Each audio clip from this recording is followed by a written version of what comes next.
Perfect. Well, thank you, everyone, for joining us tonight. It's great to see so many people here from around the country and maybe even around the world. We do have a terrific group of experts here today for you to hear from.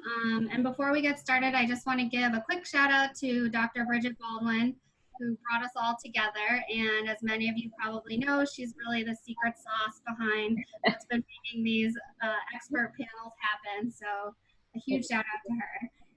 It's my pleasure to welcome you on behalf of the Center for Social Justice, which advances justice through research, advocacy, education, and public engagement, along with all of our other sponsors here tonight, the Diversity and Outreach Committee, the Law School Admission Council, Fair Housing and Civil Rights Conference, Hurricane Maria Assistance and Relief Institution Alliance Corporation, the Diversity Pre-Law Pipeline Program, and the Office of the Provost Yi Lee at John Jay College. So without further ado, I will turn things over to Dr. Baldwin. So thank you so much, Ariel, and thank you all for coming to our second virtual panel. I'd also like to, in addition to those who Ariel already thanked, also extend a thank you to Dean Cidicetti for always supporting these endeavors, and also our committee, which consists of myself and Ariel and Lauren Karasik and Harris Freeman. So I want to start by just giving you a little introduction to where we are. From uproars in the streets of downtown Atlanta to outcries in small towns like Bethel, Ohio, from take a knee hashtags around Colin Kaepernick to emblazing city streets in bright gold letters, the Black Lives Matter movement has directly impacted America's consciousness about the deep roots and consequences of systemic racism. So we ask today, what place does lawyering hold in this moment of grand social transformation? We are so delighted that you could join us for our timely convening here today. From the courthouse to the streets, lawyering in the time of Black Lives Matter. Many of you know that the Black Lives Matter movement was birthed on February 26, 2012, when George Zimmerman fatally shot unarmed African-American teenager Trayvon Martin. Social media posts by Black queer women co-founders Alicia Garza, Patrice Colliers, and Opal Tometi sparked a drive to visualize what it means to be Black in America. A drive to move for collective action, to build power to achieve sustainable changes in society. A movement that confronts and addresses what racism means in our post-civil rights era. But this is not new. This call is not new. African Americans have been fighting for full recognitions of their rights as citizens since at least the onset of the civil rights movement in the late 1940s. It has been a long and hard and difficult battle for political, economic, and social, and even legal rights, a fight for freedom in its broadest sense. Now, the recent tragedy of George Floyd's death at the hands of police officer Derek Chauvin on May 25th, 2020, and live stream of his death for the world to see, once again exposed America's racist callousness and ushered in an opportunity for not only conversations, but also meaningful change. So with this newfound interest in the Black Lives Matter movement, where do we situate the law? Where do we situate the legal system? Where do we situate the lawyers? Is litigating or prosecuting dirty cops enough? Should we be using our legal insights to advocate for new policy? What can lawyers do to be a part of the movement? This is what we are here to talk about today. So it is my pleasure to introduce our esteemed moderator, attorney Kyler Brodus, who is a trans rights activist and founder of Trans People of Color Coalition. He is joined by an amazing panel of scholars, attorney Tyler Crawford, the director of the Mass Defense for National Lawyers Guild, Professor Jennifer Levi, who is not only a professor of law at Western New England University, but also the director of GLAAD's Transgender Rights Project. Dr. Jody Rory, an associate professor at John Jay College of Criminal Justice, and director of the Diversity Pre-Law Pipeline Programs, and attorney Carlton Williams, a movement lawyer. I thank all of you for joining us today. And before I turn it over to you, our esteemed moderator, I would like to give Kelly Testy the opportunity to just say something on behalf of the Law School's Admission Council. And then after Ms. Testy is finished, Attorney Brodus, please take the mic. Thank you so much, Dr. Baldwin. I really appreciate that introduction, and I'm honored to be with you all today. The Law School Admission Council wanted to express our support and endorsement of this program because we believe so strongly in the legal profession, and more than anything in the importance of diversifying the profession so that it looks like society. And that's our reason for being in existence. It's what animates the work we do every day.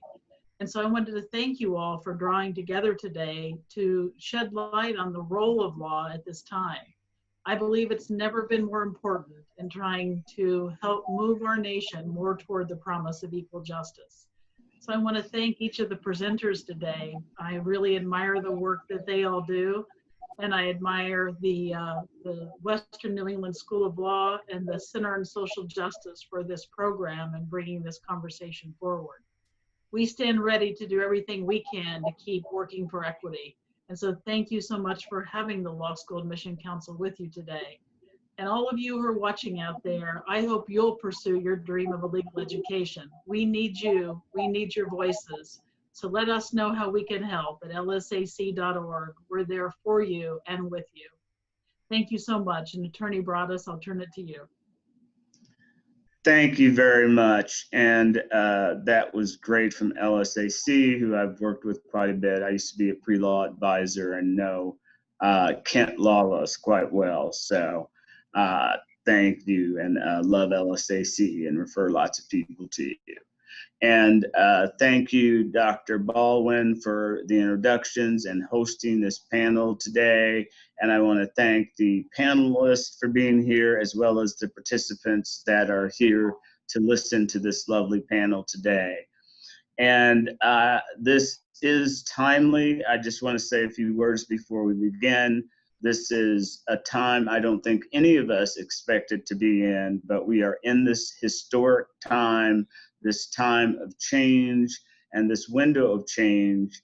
And we are here today to talk about from the courthouse to the streets, lawyering in the time of Black Lives Matters and Black Lives, matter without an S on the end. And it's a very important and timely topic. And I just want to say that one of the reasons that I became a lawyer was not just because that I was Black, but because of the atrocities that Black people faced, and the lived experiences of growing up during the civil rights era.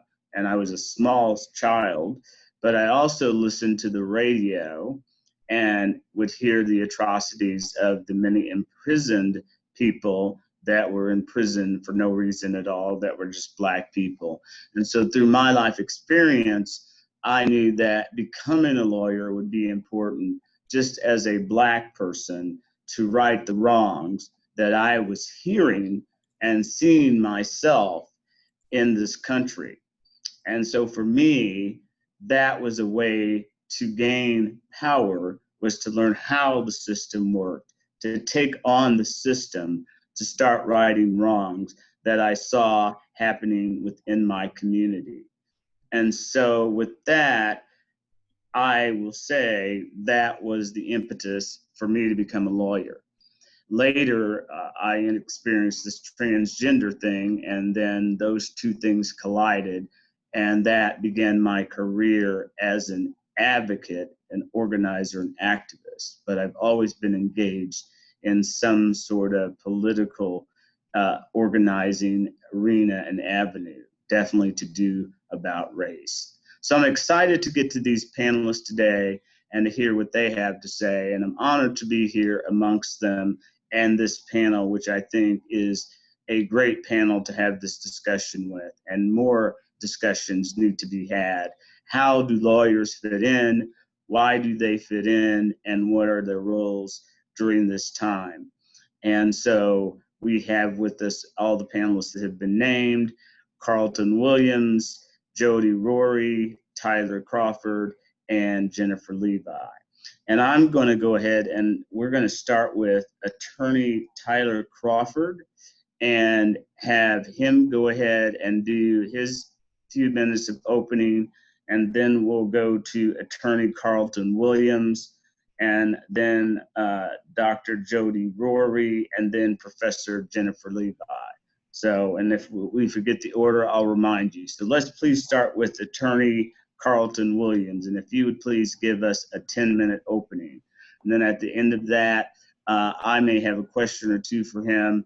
At the end of all of their openings, then we'll open it up for your questions, and we ask that you put those in the Q&A section, and then we'll get those from there and get those at the end of all of the individual lawyers. All right, so Attorney Attorney Tyler Crawford, are you ready? And let's hear from you. Hey, thank you so much for having me. Can you hear me okay? Yep, I can certainly hear you. I can definitely see you. Great. Well.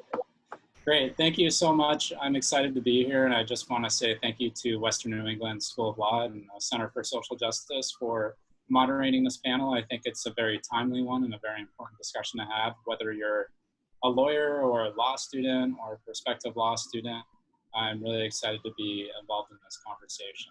So my name is Tyler Crawford. I'm the Mass Defense Director at the NLG. So my responsibilities at the NLG revolve around organizing protest support and legal support for movements around the country as they come about. The movements often take many different forms. Sometimes it's we're doing support for pipeline protests. Sometimes it's support for labor organizing. And sometimes, like right now, it is in support of the movement for Black Lives. So the NLG has a long history of supporting movements, and I can speak a little bit about that. The question we were given, what place does lawyering hold in this moment of grand social transformation? It goes to that. It goes to the work of the NLG, and I think even more broader, it goes to the question of what is a movement lawyer and what is movement lawyering and why is it important? I think to answer that, it's important to talk a little bit about social movements themselves and what happens when they unfold and what a social movement looks like from the beginning to the end. And I think it'll help us understand why lawyers are important in this kind of work. So during social movements and times of great political crisis and change, there's often various places of political and social conflict between activists and organizations and institutions. And at these places of conflict, organizers and activists and lawyers and everyday people who are not necessarily activists, but who often become activists during periods of great social change, all have a very important role to play. To talk a little bit about lawyers, I think the role of lawyers in my experience is a unique one because as somebody who works in in a large political organization, we're often very tied to the legal challenges that face movements. As we saw in June and July, often the beginning of a crisis is when things are the most adversarial between institutions and grassroots movements and activists. And it doesn't always, right now around the country in some cities, the dynamics between police and institutions and activist movements has pacified a little bit. But in some other places of the country, there is still a lot of conflicts between law enforcement and activists. And there's still a lot of tear gas and a lot of aggressive crowd controlling being done. So I don't mean to issue a blanket statement at all. But I think often in social movements, the way it plays out, the process, is often that in the initial phases of when a movement begins, things are very, very intense, very tense. There's often a lot of arrests, such as in the last 2 months we saw in early June, there are thousands upon thousands of arrests. And I would say people have said the number of arrests were over 10,000. I think it may very well be close to 20,000. So the initial part of a movement is often when organizers and activists are really driving what is happening and really creating the political conversation and the political dynamics, and also figuring out what tactics are most effective to create a moment of political conflict that leads to all the things that lawyers will start to work on later, like policy change or doing support in the courts down the road. And I think the way that looks is often that, often the initial political struggle tends to, I think, give way to a legal struggle. And that's really where lawyers come into play. So, I decided to go to law school because I was a grassroots and a community organizer for 10 years in the labor movement and with a lot of community organizations. And over the years, I saw that, as an organizer, you're really in the trenches and you're really, bringing people into the movement and pushing the movement forward.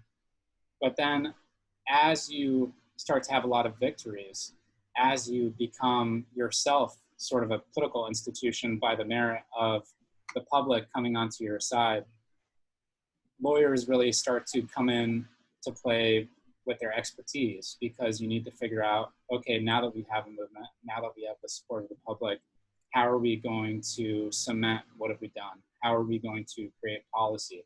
How do we then construct the world that this movement is trying to create?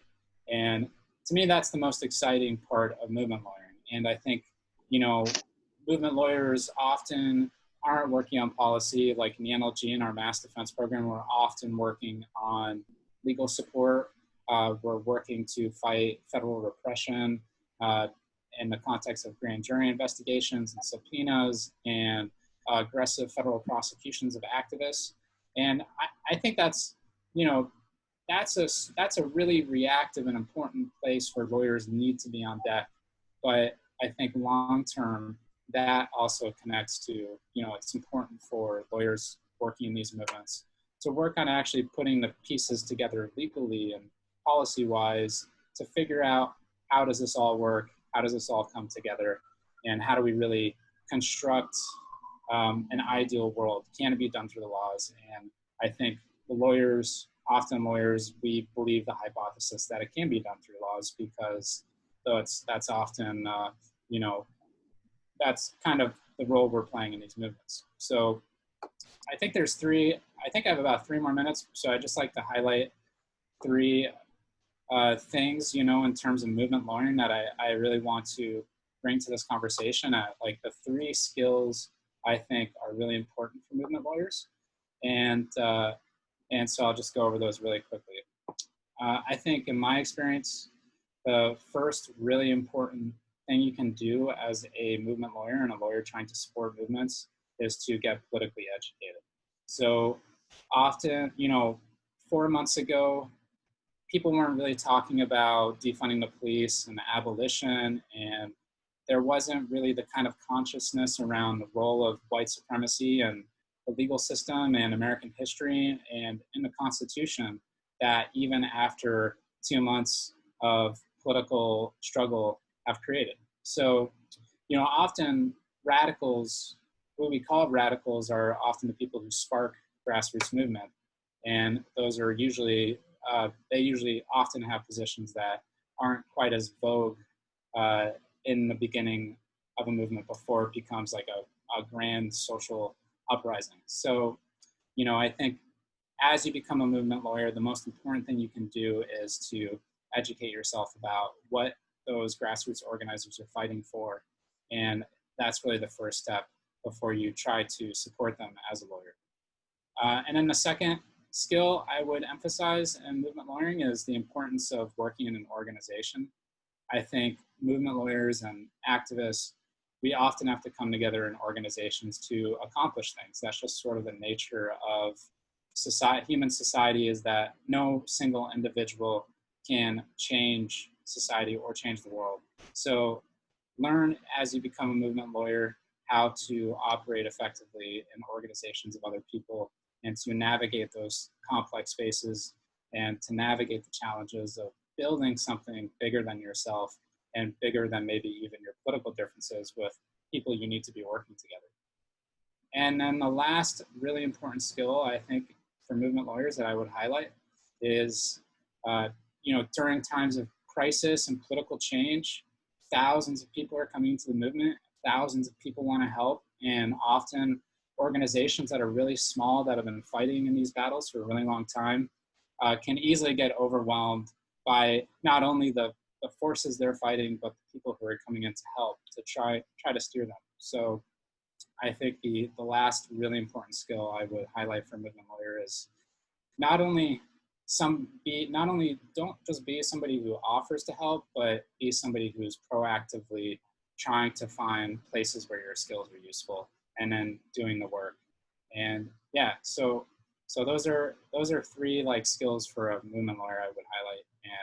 And I do think that we have a very important role to play in movements, and especially this movement now. Wow, Tyler, that was great. I don't even have any questions myself. You did a great job, and having been a movement lawyer myself and still being a movement lawyer, I think the last three things you gave were great for any person looking to be a movement lawyer. Get politically educated, and I'm just going to repeat them because I think they're very important, and you put those out there. Work with an organization or with other organizations and be prepared to do that so that you can work with other people and see the big picture and be proactive and utilize your skills where they're needed. And thank you for all of the things you said, which are so true about movement lawyering and how to push the ball by being a lawyer and getting things cemented, and those three tips. And I think that was excellent. So, and I'm sure we'll be coming back to you because that was fabulous. Because people always say, well, why do you need to be a lawyer? Why do you need to be a lawyer? After you've done the organizing, then you got to cement the stuff that you've done. And you explained that so well. So excellent. And it's a pleasure to meet you, by the way, even though electronically. So thank you. I've read about your work and I love it. So thank you very much. So, all right, well, let's go ahead and let's come back to Tyler in just a little bit. And let's go ahead and move to our next panelist. I've checked out all these people. They're just wonderful. And I haven't crossed paths with them. I would love to be in the same room with them, but this is good enough for today. This is great.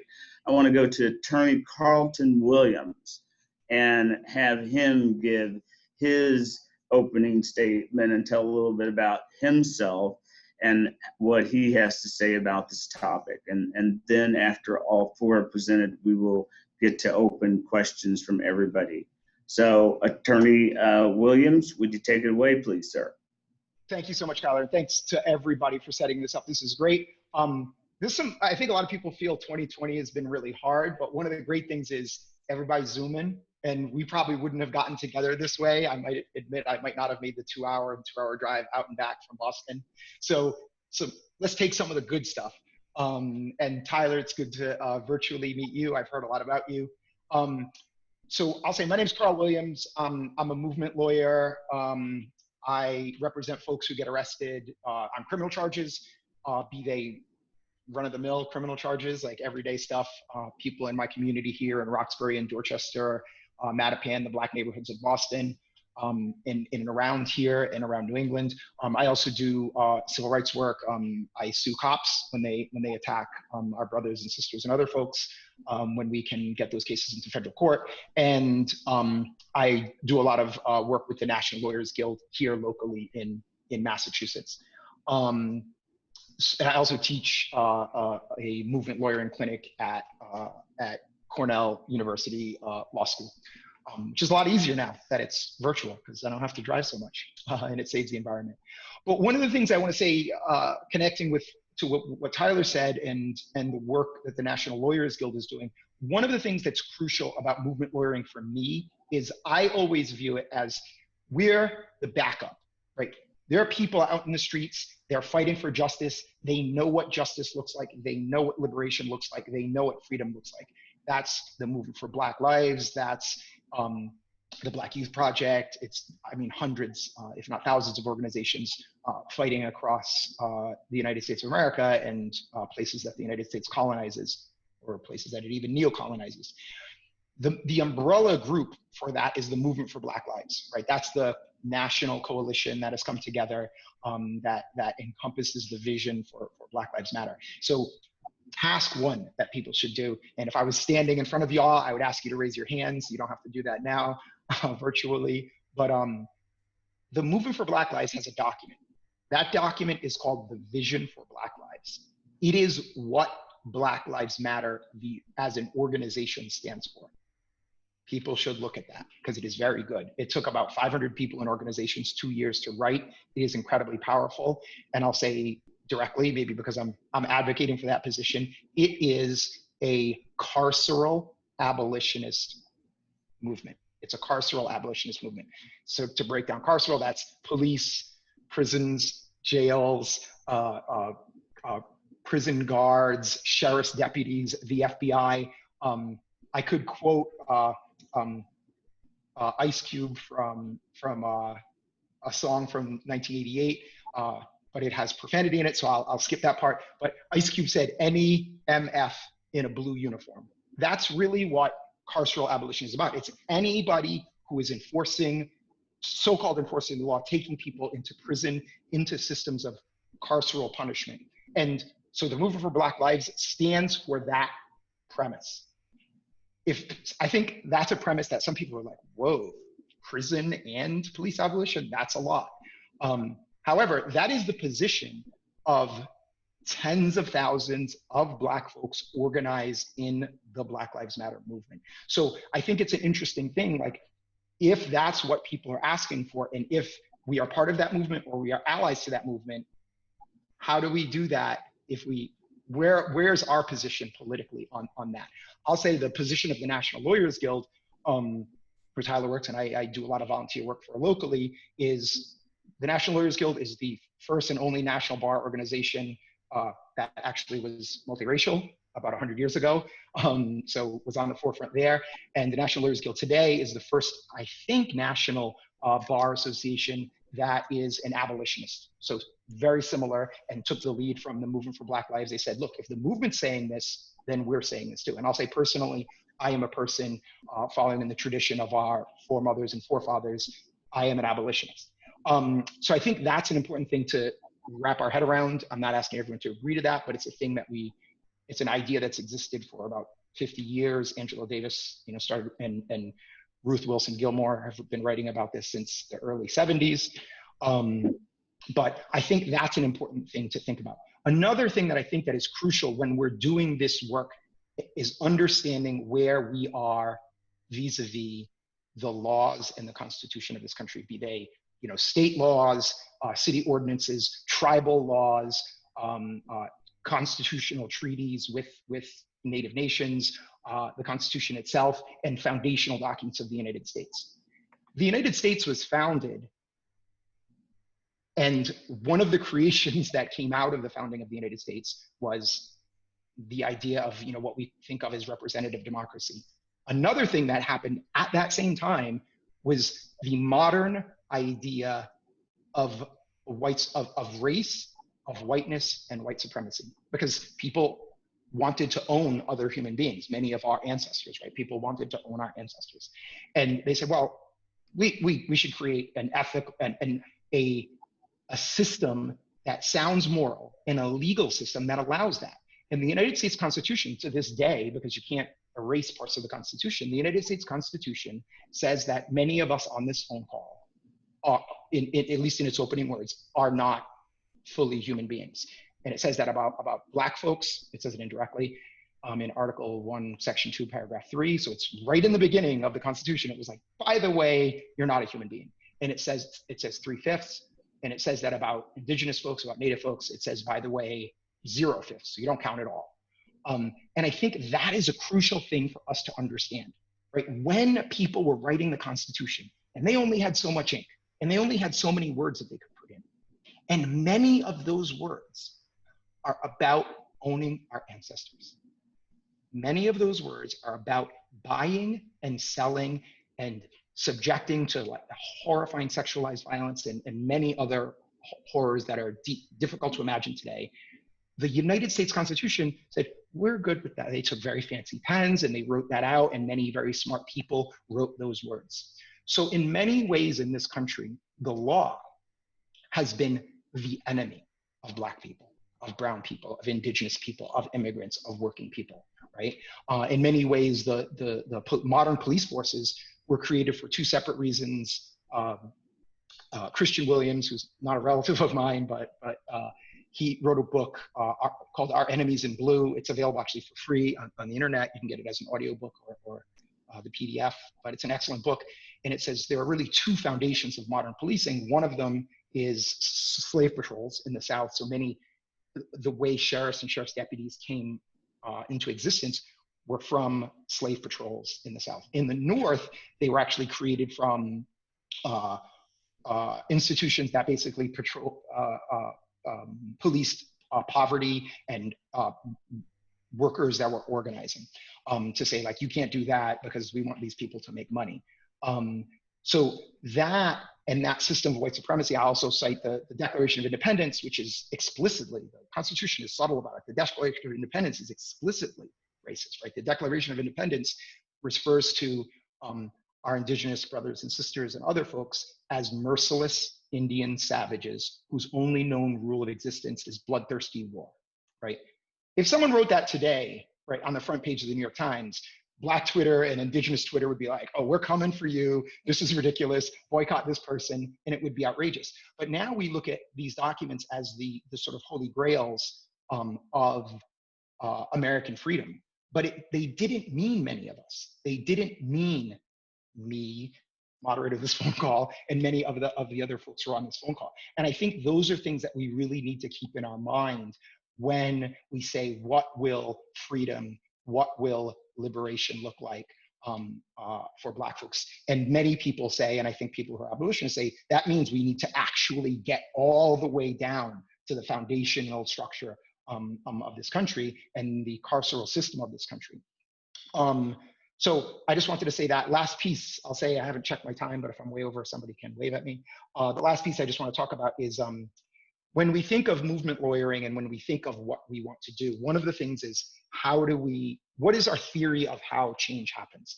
And as lawyers or people about to come into the legal field, one way is, you can come out, and this is what I did when I first got out of law school, is I became a public defender. And it's sort of that assembly line. You like represent one person and represent one person and represent one person. And you can do amazing work that way. I know people, actually, I have an identical twin brother who is a public defender, and he does that work and he does it very well. And that is incredible work to do. And I'll say, sometimes people get very frustrated. They're like, oh my God, there's like an endless stream of brown and Black and poor and people struggling with mental health and addiction issues of clients that we're gonna keep representing. And it feels like we're not changing the system. And then people say, no, I'm going to get a job at a nonprofit that does impact litigation. For people on the phone, I'm making little quote marks. So the idea of impact litigation is you're going to get the perfect set of clients.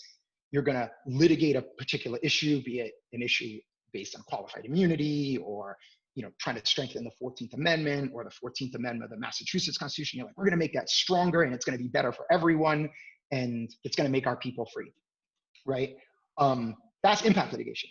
That has sometimes worked, sometimes not. If I were to ask folks in a class, and I do this frequently, what are cases that we've seen that happen? One, people would say Brown versus Boyd, right? People would say Roe versus Wade, right? And if you look at Brown, what did Brown do? Carl waits for students to answer. Students say, well, it desegregated, it allowed people to attend schools that they were previously restricted because it struck down separate but equal. But if I go down the street here and I go to the Burke, I actually did, and I talked to them about the Constitution, and they said, yeah, and then it desegregated the schools. And I said, I kind of winced at them and sort of looked and gave them a little bit of side eye, and I said, how's that work for you guys? And they said, what do you mean? And I said, I just came in here, I'm sitting in a class, and every single person is Black or brown, every single person except the teacher. The teacher kind of got nervous. And I said, and they said, and two people raised their hand, two students, young students. They said, no, we have different races. We have white students. And they named 3 people. I swear to you, they were like Michael, Karen, and Stephen. And I said, this is a school of 1,400 people. And you're telling me the 3 names, those weren't the real names, but they gave me 3 names. And I said, if that, I don't mean to decry work that our ancestors did on Brown versus Board, but if you look at the outcome, like ultimately, it is very difficult. I mean, this was major litigation that took decades and decades to set up, to get put in place. But ultimately, we still have, the systems rights supremacy said, no, we're gonna make school segregated anyway, right? And in Boston, the average school, I think, is 89% people of color, 11% white. And the only reason for that is there's one very elite school that you have to take exams to get into, and that school is almost all white, and it's a public school. So like they're all in one very fancy school that is, Boston Latin. So I think when we really think, how do we get to these systems of change? And we know, right? We know who changed these things, right? It was people sitting at our lunch counters. It was people refusing to bow down. It was what the Panthers did. It's what the Young Lords did. It's what the American Indian movement did. It's what people standing on the front lines, standing up to systems of power and saying, oh no, hell no, we're not gonna do it. And for me, that's my belief, that the way systems change and the work that many of our ancestors did. So I stand behind those things. I was like, you know what? When you guys get arrested, we got you. If you're going to do a protest, we're going to let you know what these police are going to do to you. If you're going to do something, we'll be out there to watch what happens. And that's work that the Guild does. That's the work that the Movement for Black Lives, Law for Black Lives does. It's the work that the Water Protector Legal Collective does. It's the work that Palestine Legal does, because these are all movement lawyering organizations that are standing up and understand that it's the regular folks, the activists, the union organizers, the people of color, the poor folks fighting in the streets, and standing up for what is just, that are really going to change what the horizons and what Black and other people's liberation is going to be. Anyway, so I'm gonna leave it there and put it back to you. Thank you, guys. Thank you, Carl. Really appreciate that. So, and a pleasure to meet you. I watched you a little bit before. I've done my research on all of you that I didn't know. So thank you. So, and I just actually had a comment to make on the police structure. My parents were quite old when they had me, and they always referred to the police as the Klan. Didn't mean to, while you were drinking water, say that, but yeah, that's what they taught me.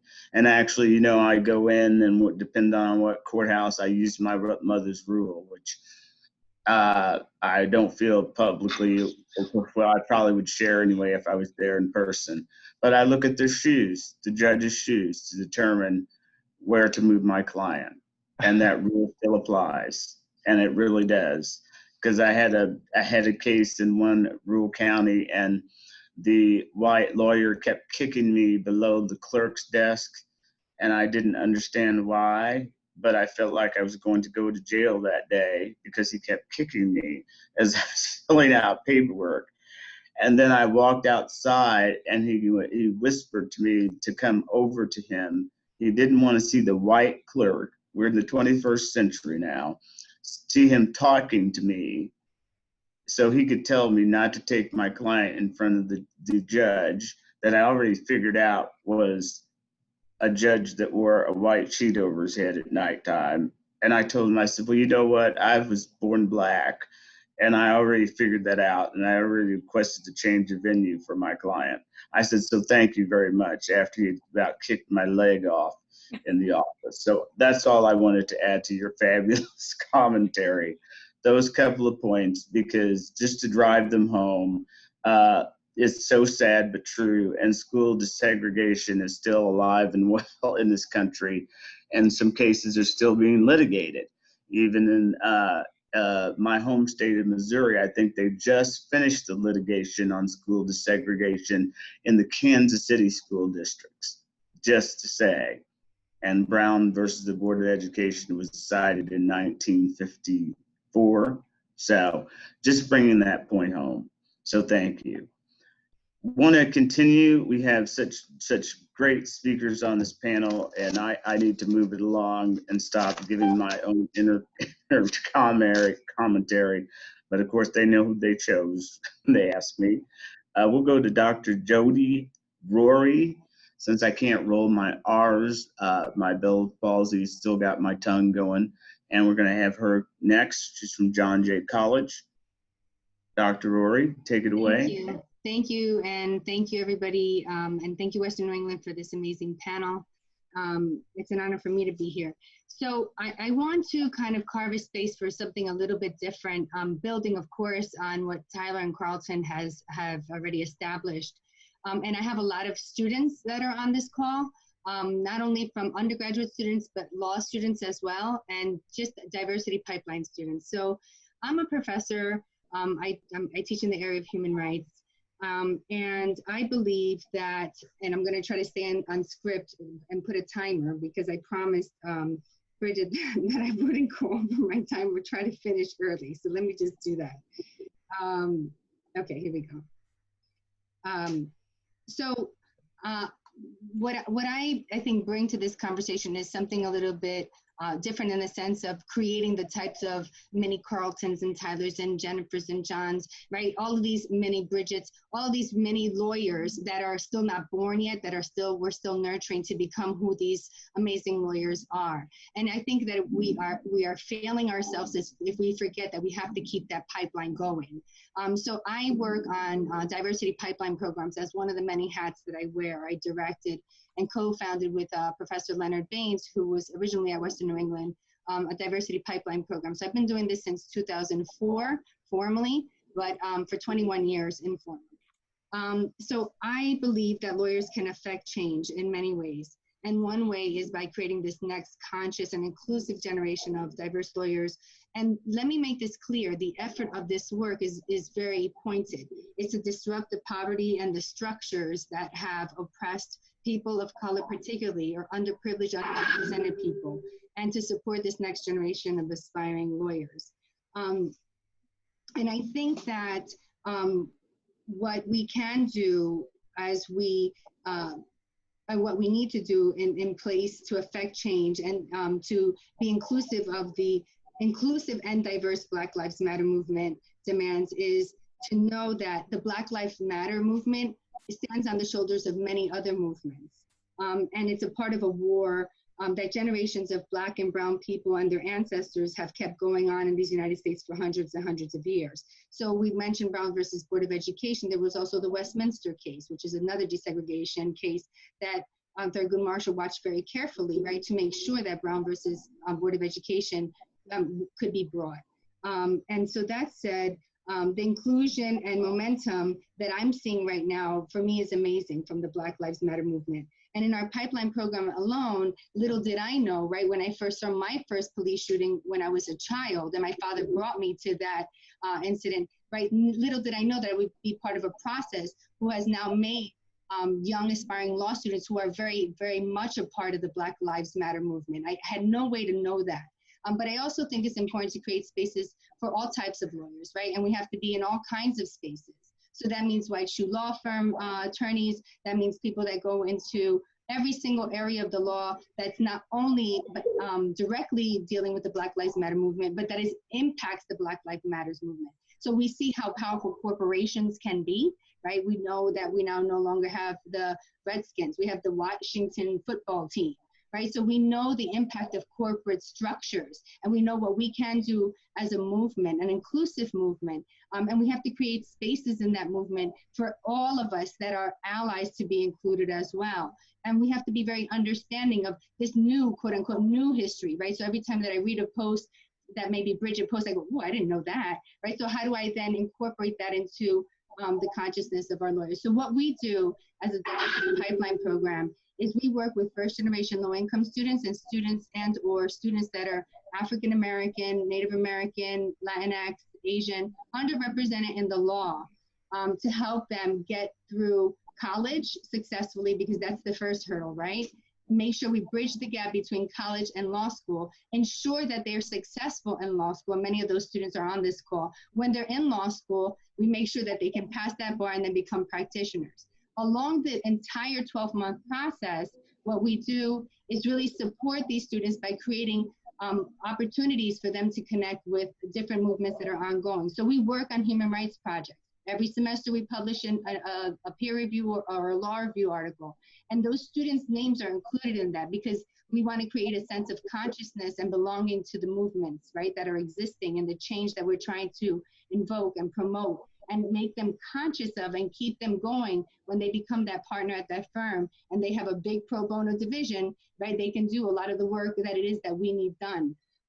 So I think for us, we have to produce those lawyers, historically support our youth to become these lawyers, influence them, challenge them, pick them up when they fall, and help them through the pipeline without drowning or dying, if we want to sustain the change that we're asking for.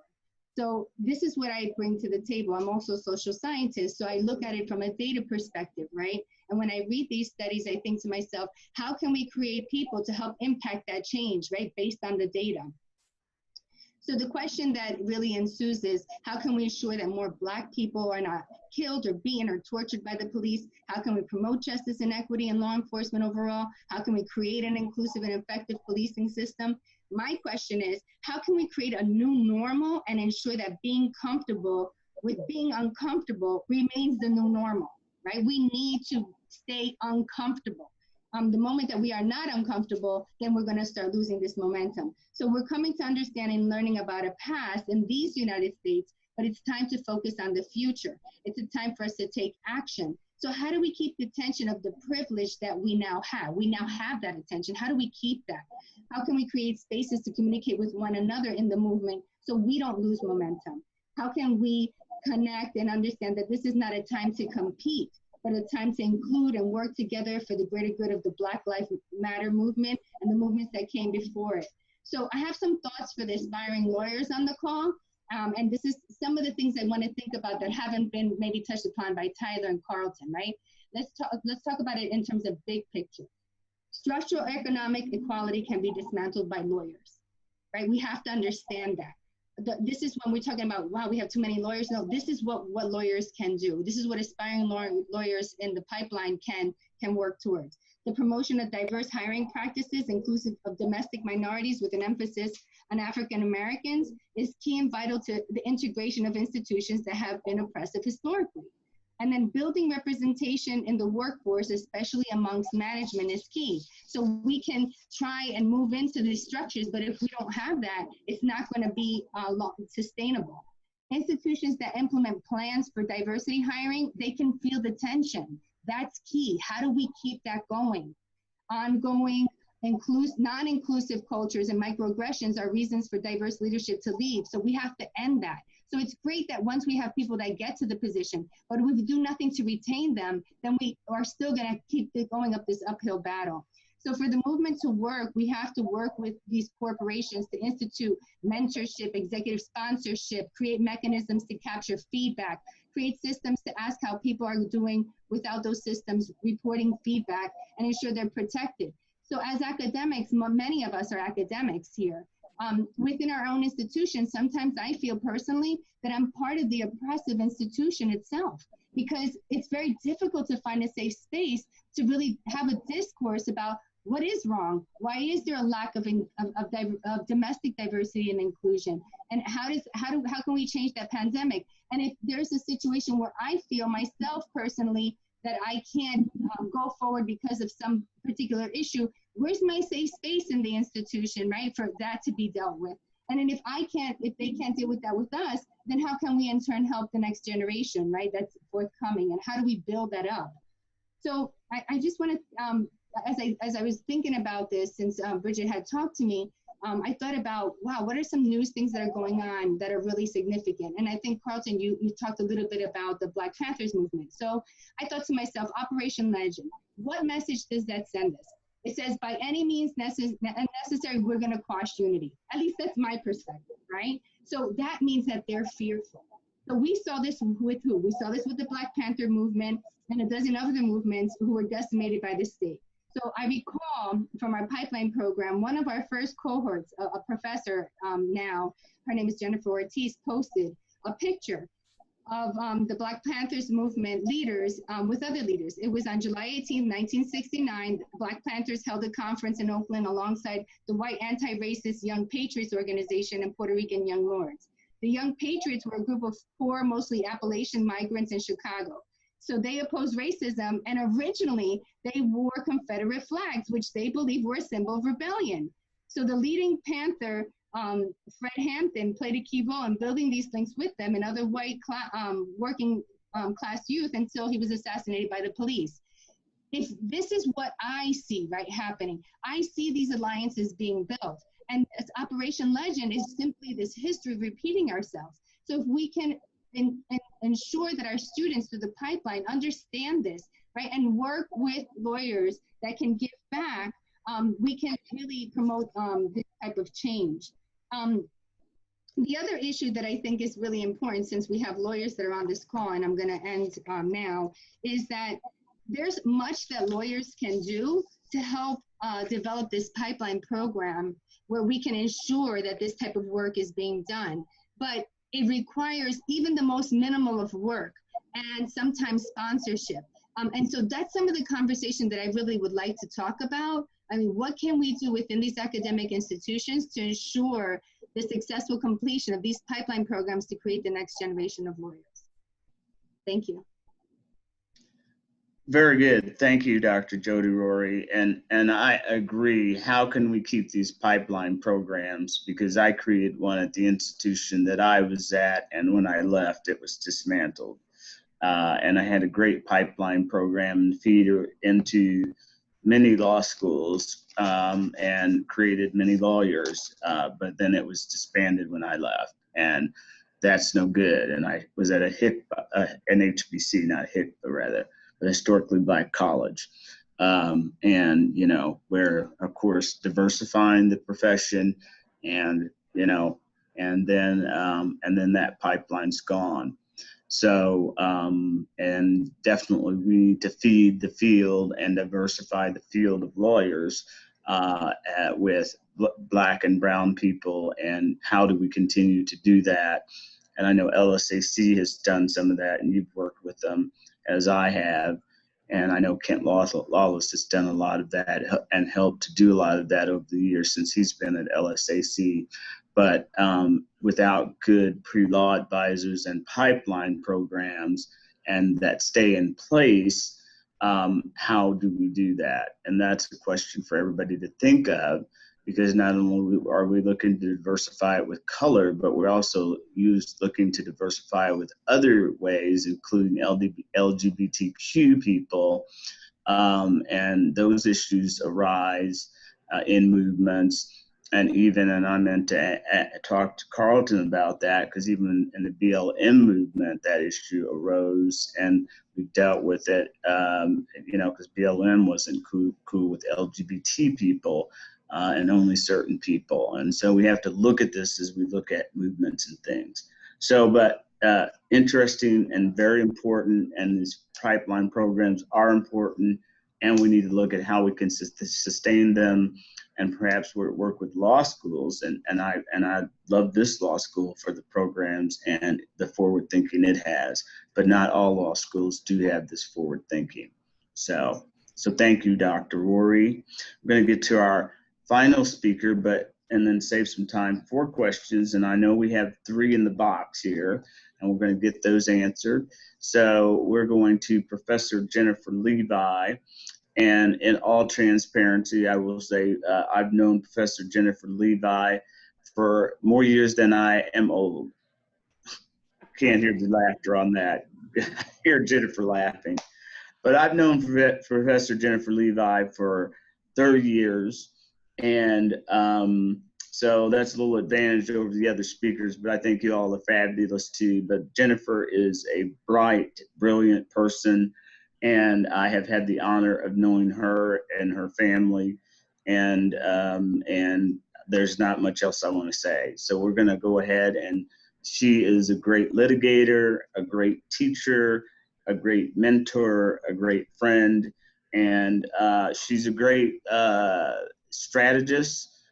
We've been partner in crime on many things, and let's just have Jennifer come on out and talk. So Jennifer, the floor is yours. So you didn't get as formal an introduction as everybody else, but you got a good one. Absolutely. Tyler, Thank you so much. You know, I want to say thank you so much to Dr. Bridget Baldwin for pulling this panel together and Kyler for moderating it. And it really, I just want to say it's such an honor for me to be on this panel with others who have done such tremendous work. So I have many things to say, but I'm going to keep it within the time. And this has been just such an important moment, both for centering Black lives in LGBTQ advocacy, which is the work that I've been a part of for 30 years. But I also want to say for really motivating and challenging white lawyers like myself, who have often been practicing and litigating in predominantly white-led organizations, to think more deeply about the scope and the impact of our work. And as a white person on this panel, I'm honored to be invited, and I also want to be doing a lot of listening as well.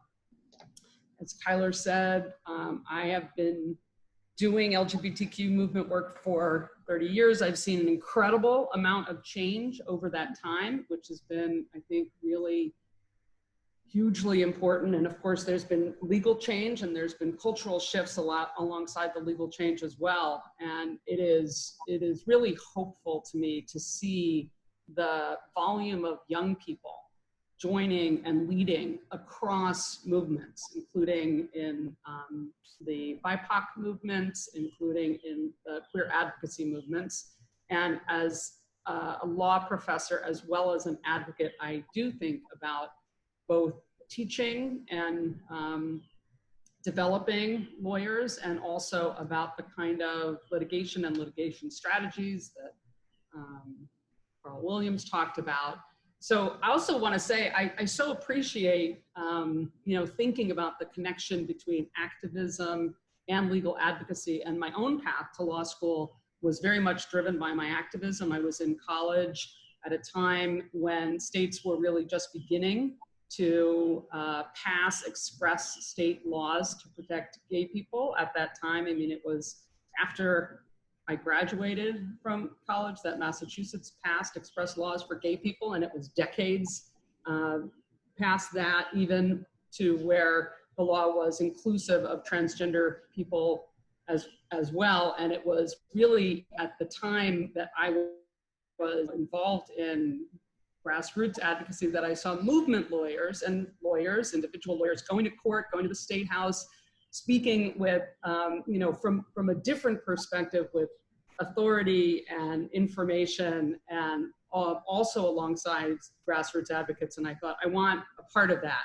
And that really took me to law school. But I want to speak to the ways in which the Black Lives Matter movement has, for me, meant a serious shift in thinking about issues and institutions as much as individuals and identities. And much of the LGBTQ advocacy work has been defined around issues of discrimination that LGBTQ people have faced, and hasn't always taken into account the full breadth of our community. And I think that's wrong, and I think it needs to change. A lot of the work has also been focused on questions around things like, what does sexual orientation mean? What does transgender status mean? What does gender identity mean?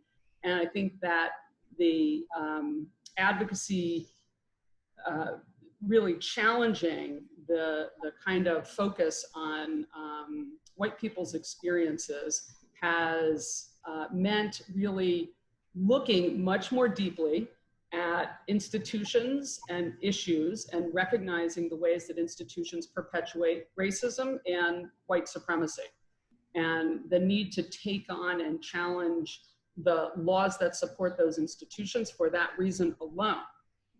And at the same time, recognizing and seeing those same institutions perpetuating discrimination against the LGBT community, and looking at the full scope of what that means in terms of queer people who are impacted by institutions that are deeply problematic and deeply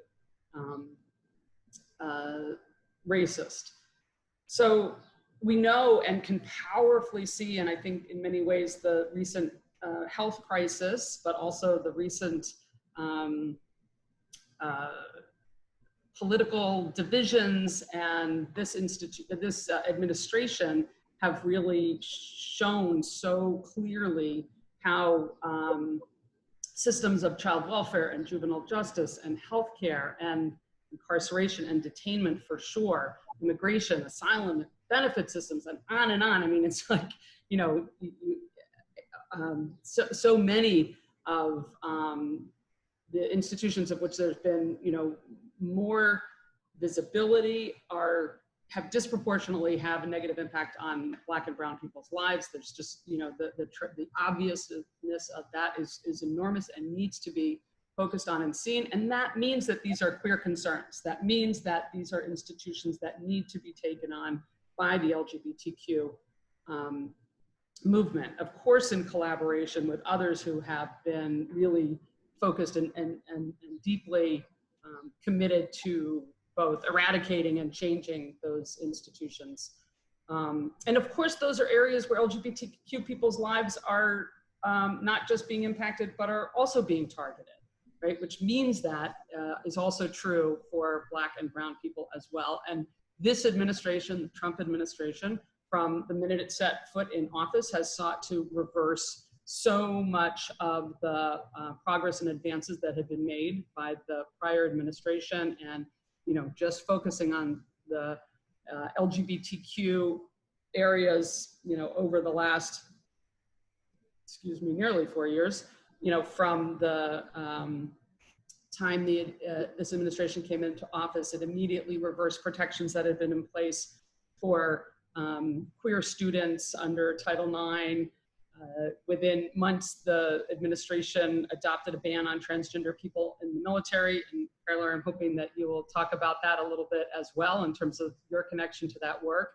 And just in the last 2 months alone, we've seen dramatic reversal of protections for LGBTQ people in healthcare, in housing, including, you know, recent rules that have been issued by HUD that would authorize the exclusion of transgender people from homeless shelters. The recent rules issued by Department of Homeland Security and the Department of Justice that would basically gut the possibility of seeking asylum.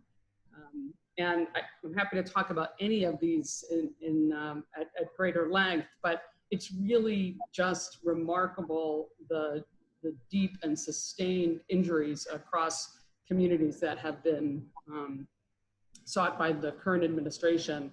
And, you know, I really want to recognize and so much appreciate Carl's critique of movement lawyering and impact litigation. And I absolutely couldn't agree more that the power of law is limited and needs grassroots work and support and public education. And all of these efforts have to come together to realize deep and longstanding and sustained change. And you know, I've been so interested in trying to read, you know, more deeply the history of various movements in this country, and, you know, to kind of go back. And I was thinking about, you know, Frederick Douglass's defense of the U.S. Constitution as being an anti-slavery document. I mean, but these are deep, engaged debates and discussions that have been happening for so long. And I mean, I'll just say I stand on the shoulders of giants for sure in the work that I do, and can learn so much from history, but I'm also so hopeful, actually, hardly believe I'm saying it, but I really am, for the future. I mean, Jody, because of the work that you talked about, because of, you know, pipeline programs that are bringing up lawyers with new ideas and new ways of thinking. And I love the fact that, you know, I'll say younger people, but also newer people to movements are really challenging the work that has come before and really moving and looking to shift things in different directions. So it's like an honor to have been a part of it, but I just hope everything changes and that there are new ideas, and all of those will be realized, I think, and will, you know, deeply change the history and draw from history as well at the same time. So the last thing I want to say is I am so grateful to Kyler for the incredible work that he has done through the his organization, TPOC, but also the work that he has done recently as well to really lift up stories of people of color, veterans and service members. Was hoping, and also actually, Kyler, I want to say the work that you did in convening a town hall focused on the murder of Black transgender people by police too, and really holding the attention on those issues as well. So, you know, I've learned from him and so many advocates across the country of the importance of building and sustaining coalitions, standing strong, calling out injustices, and so appreciate the opportunity to continue to challenge myself and organizations of which I've been a part to really think deeply about race and anti-racism work. So, thank you. Thank you, Jennifer. And, you know, I was not a panelist, but I will speak to my work. I've not litigated the big cases, but definitely, do litigation and represent tons of Black and brown people, which is what I'm known for on the local level. Lots of immigrants, totally. I mean, that's what people come and find me for, and that's how I've eaten. The last thing we did was in relation to after George Floyd was killed, there was a man named Tony McDade that was killed. He happened to be a trans man. And the whole idea that that person isn't a man.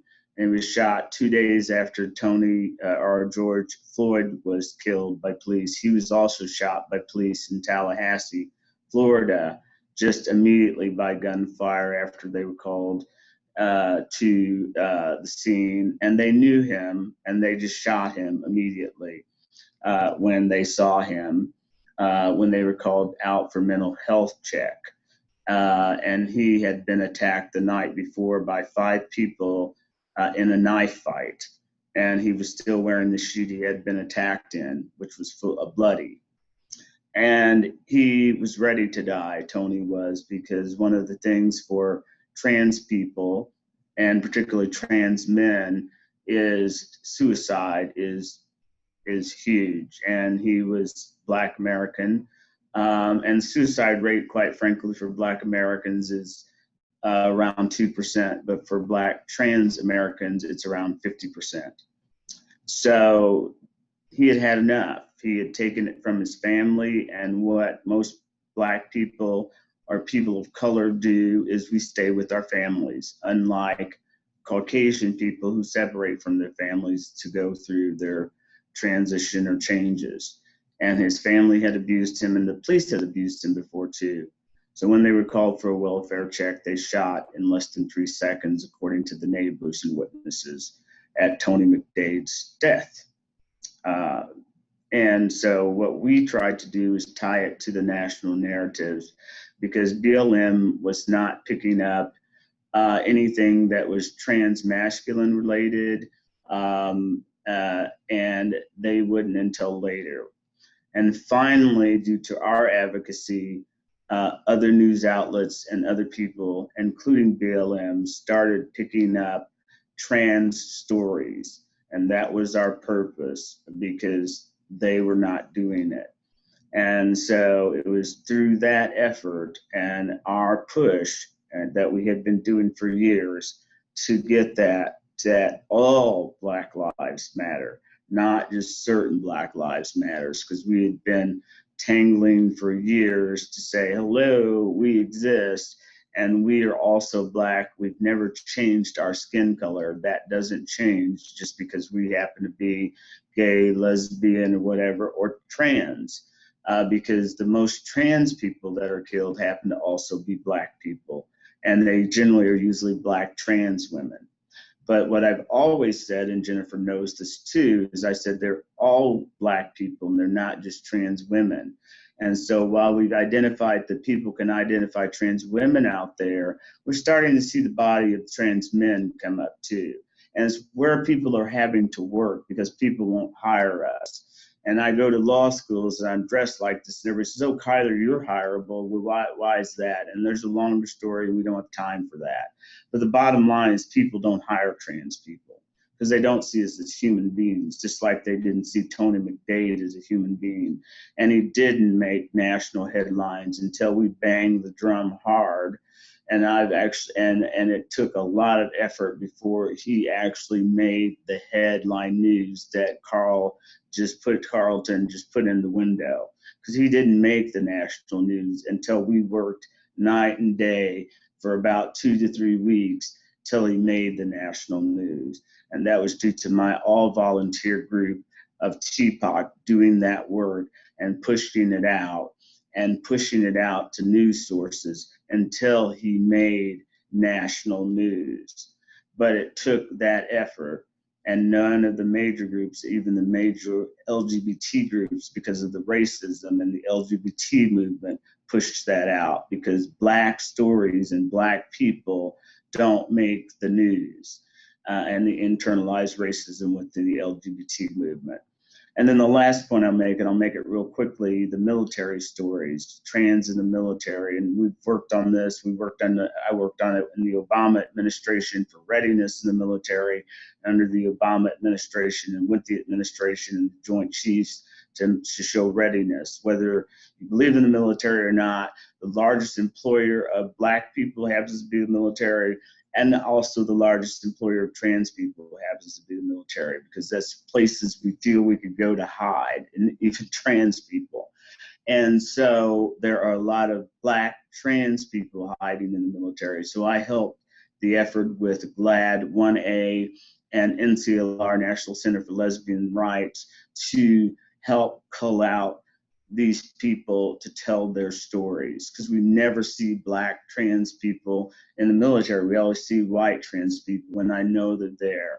And we were able to successfully find stories and people that were willing to share their stories and their horrors, because not only they have been through the military band, but they had gone through Don't Ask, Don't Tell also. And they're colonels and they're generals and they're whatever, and they want to be there and they want to serve the roles. But now that's been taken away from them by a heinous person and their careers and how horrible they feel. And these are just, the stories are hard, but these people have given their lives to do this because they want to do it.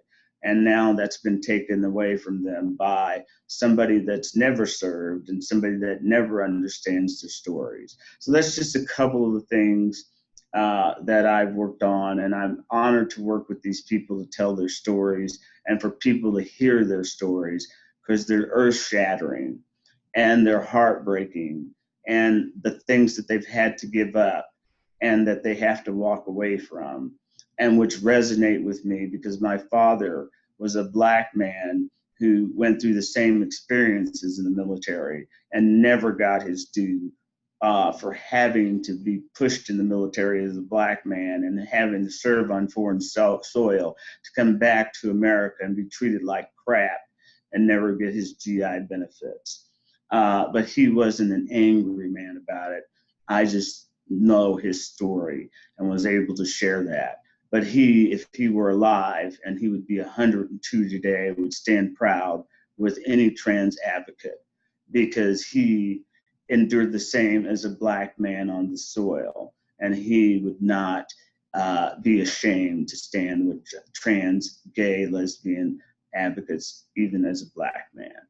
So anyway, that's just a little bit of what I do, but I used to also represent and still represent where no people would represent LGBT people and drive the circuit, which is why I have a bad back and bad hips when cases would be referred out to me. And so I'm honored to be here with all these esteemed people. We've not answered anybody's questions. We have about 10 minutes left, and I think I'm locked in the building so we can answer these questions. And one of the questions goes back to when Carlton was speaking to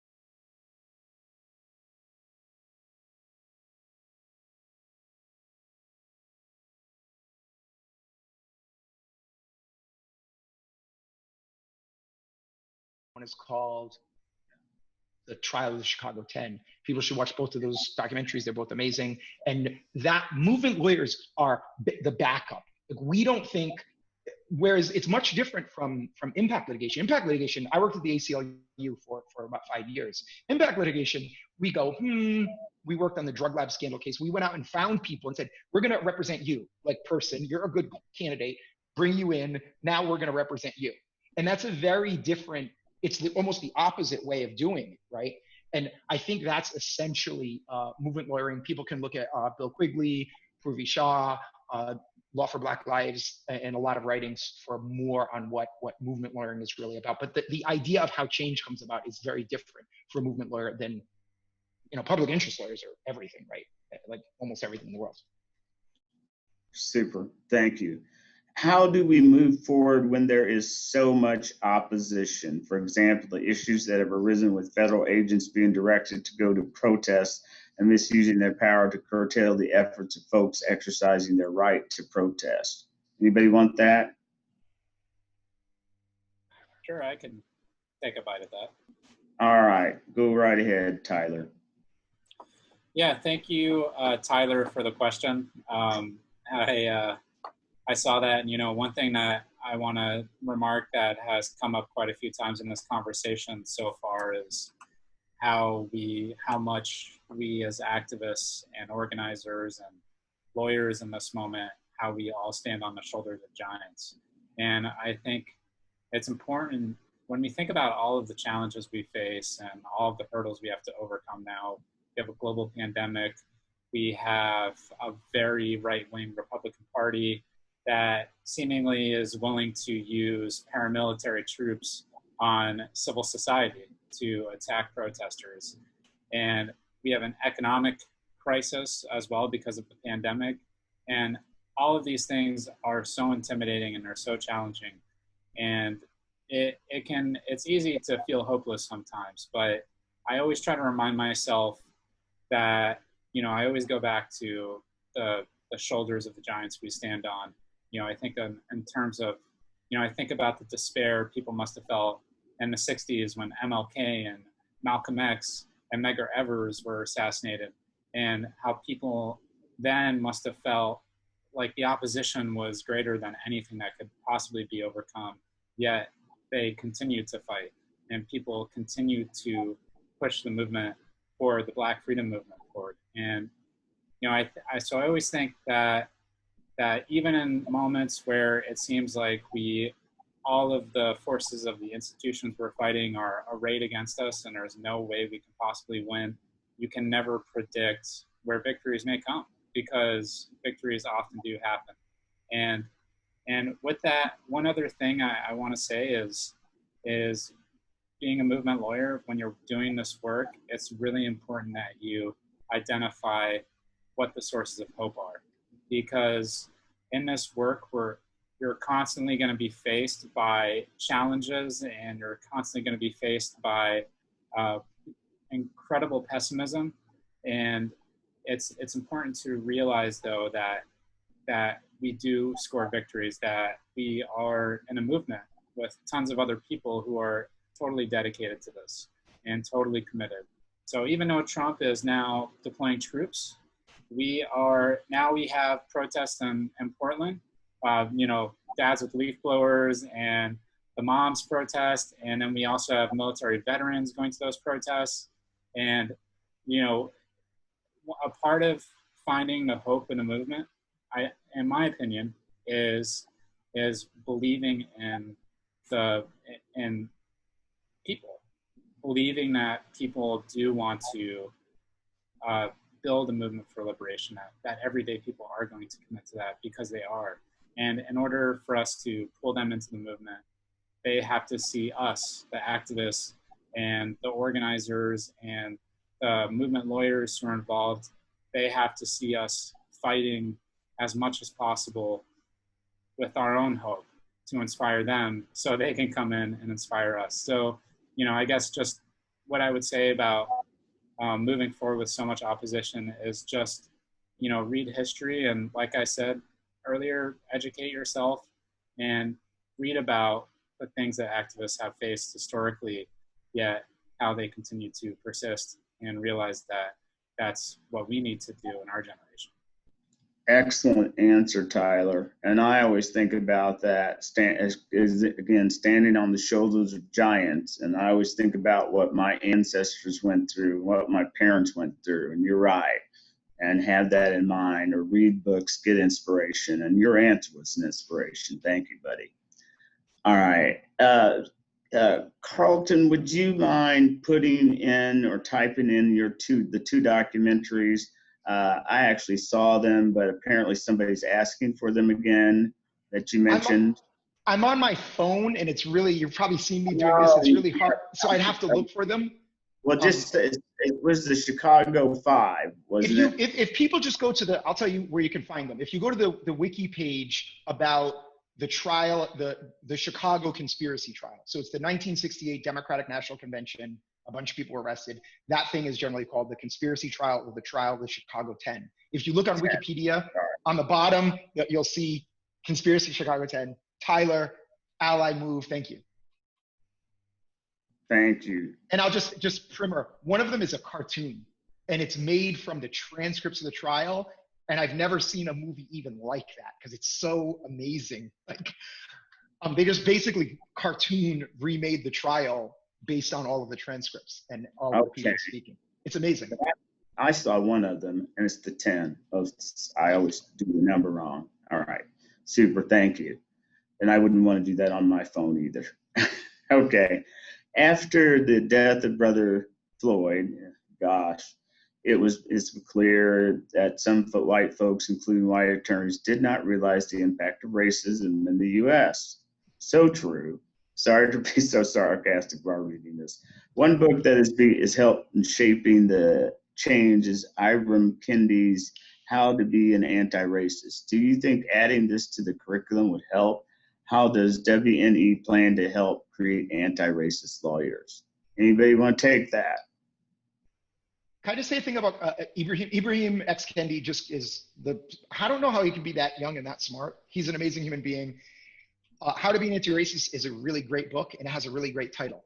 Stamped from the Beginning doesn't have such a great title, but is a better book. And one of the amazing gems that I literally think about every day is one of his quotes is, "The only thing wrong with Black people is that we think there's something wrong with Black people." I read that sentence in that book, and I put the book down, and I was like, I need to think about that for probably 2 years. And that book, Stamped from the Beginning, is such a powerful book, and there are so many things in it that will anybody, I don't care where you are on this, and if you've worked for, I've been doing this work for like 30 years, wherever you are on the issue, it will make you go, oh, I didn't think of that. That makes me think. And it's an amazing book. And Ibrahim is doing a lot of seminars. He just got a job here at Boston University. He's doing webinars all the time. Jump on one of his webinars. It's called Stamped from the Beginning, you say? Yes, Stamped from the Beginning. It's a quote from a Supreme Court case. Got you. I'll be checking that out. So, all right. And I think we got to go ahead. Well, I'll just say, at least from Western New England perspective, to the extent that was asked about the curriculum, absolutely. I think that all law schools need to really rethink and revise the curriculum to center the history of racism and the foundation of racism in the law. And I think that including books like Ibram Kendi's, both of the books, true, I totally agree with you, Carlton. And, there's, White Rage by Carol Anderson, Michelle Alexander's book on the new Jim Crow. I think absolutely, it needs, we absolutely need to have an overhaul. And I also want to say that I think that law students can be a part of it as well, in terms of law faculty and law schools, and we need to have a national and international conversation about that for sure. And I was actually going to agree, not for your school, but yes, definitely everybody, please read. Sorry, that was an overreaction, but yes. Because I'd been saying it for years, but I didn't want this proof to become true for us, so that we had to live it. So that's all I'm saying. Is there a place for federal USA and state level prosecutors to help the movement, and how best could they do that? Well, generally, I would say yes. There's always help for somebody helping somebody else. And if we have different prosecutors with different views, I'm sure they might be helpful. Anybody else want to join in, or shall we move on? I think we shall move on. Right. In light of the very mixed legacy, well, nobody said that, but okay, of Brown and the growing domination of the federal courts by Trump appointees, can impact litigation be useful at all in the struggle against white supremacy? For all panelists. Jennifer, since you're still looking right at me, go right ahead. I mean, I'm happy to answer, but I'd love to hear others on the panel as well. I mean, Right. Anybody else take that? Tyler, Jody. I actually was gonna try to see if I the question before that. I posted a link. Just give me a second. I posted it in the chat. Trying to see if I can. Which one? Oh, the prosecutor one? Yeah, so the one about the prosecutor. There's a report called Building from the Ground Up, a toolkit for promoting justice and policing. I posted that link there. It's a pretty comprehensive report. And one of the things that they addressed was something that resonated with me like 40 years ago when I was at the first police, murder of a man of color by a police officer. My father said, Jody, they just criminalize everything. Everything we do is a crime, and they don't understand their culture. And this is like 50 years before, right? This report's coming out and addressing the same issue. So I'll actually cut and paste into the chat. There's a part there that says, New York City alone has 10,000 crimes, rules, and codes that the police can enforce. In the past 25 years, California has created 1,000 new crimes. In many cities, these crimes include innocuous activities like being in a park after hours, which is something my students get arrested for, drinking alcohol in public, panhandling, spitting and sleeping on the subway. And then it says, it's a solution, so I'm going to get there in a second. It says the report estimates that police officers spend 90% of their time dealing with minor infractions, and we know this, like these, and just 10% on violent crimes, resulting in a system where people of color are disproportionately summoned to court for low-level offenses. 80% of these summonses are for Blacks and Latinos, to be specific. What is the solution? The report says to push police departments and district attorneys to deprioritize enforcing and prosecuting low-level offenses, charge city charters to limit the health, park, tax, and administrative offenses that police are responsible for enforcing, and reclassify misdemeanors as civil infractions whenever possible. In Brooklyn, Eric Gonzalez is working on this. That's a good case study if anybody wants to take a look at how prosecutors can, reassess, right, criminalization and prosecution methods. I'm not saying it's perfect, but you're asking for a start. I think those are two places that you can look at. I'll copy and paste this on the chat, and I already put in the link.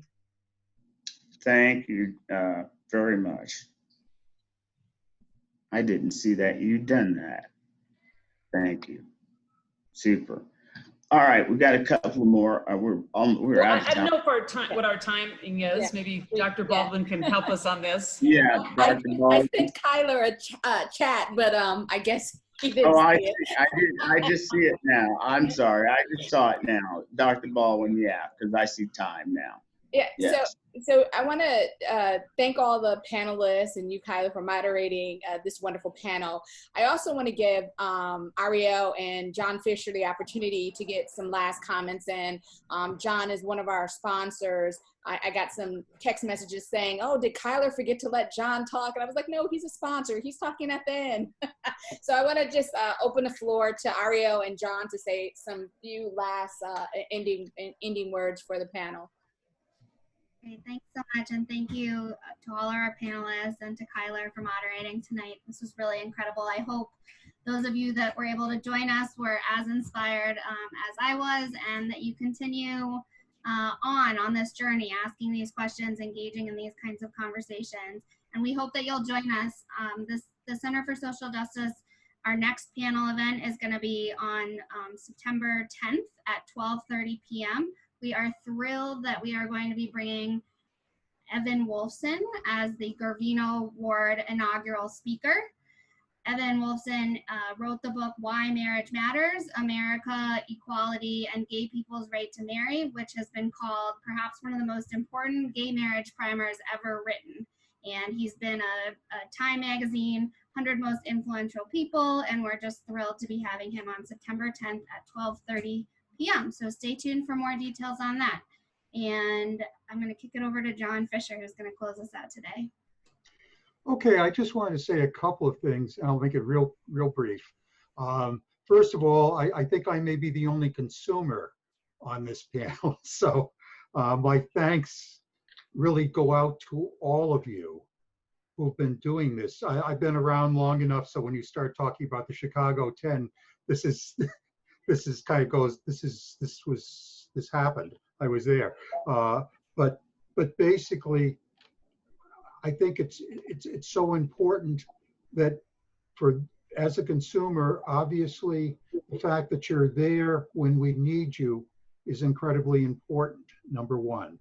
Number two, it must be incredibly frustrating to sometimes try to change the world through litigation, because a lot of times it doesn't work, or if it does work, it gets taken away from you later. But sometimes you do win one now and again. So I guess my thing is also to say, it's really, we appreciate it, keep at it. The other thing is that there are people talked about times being uncomfortable. Of course, always what's there is unacceptable. It's always unacceptable. Sometimes the level of discomfort maybe becomes a little bit larger, and those are times of perhaps horror. It's what we have right now, but there are also times of opportunity. And that's the other thing, I think, when you talk to the younger people going into the law, is that this is, hopefully, you're being asked to sign up for the rest of your life, because it's an ongoing struggle. You are standing on the shoulders of giants, absolutely, but there are times where you have to also be called upon to be a giant. It's not a movie where the good thing happens at the end, they run the credits and it's all over, the struggle is done. So that it's really, I really appreciate the fact you're there. Just really quickly to also mention Fair Housing and Civil Rights Conference, which is also, we've come together to co-sponsor a couple of these groups now. We normally have every April, we have a conference where we bring several hundred people from all around the country together to talk about equity and social justice, and really try to think of what the next step should be. Obviously, this April we didn't. We're going to do an online version in the fall, but I think what has come out of this is these workshops that we're doing, that you're doing, are also very, very important. I think there's something that must continue. So definitely take a look at our website, fhcrconference.com, and we have some upcoming workshops, and hopefully we will be together with you again on them. So thank you all for what you do, and good luck to us all. Thank you so much. I'm going to end the panel. It will be available on demand, live stream through the Center for Social Justice website, as well as Facebook. So thanks again, everybody.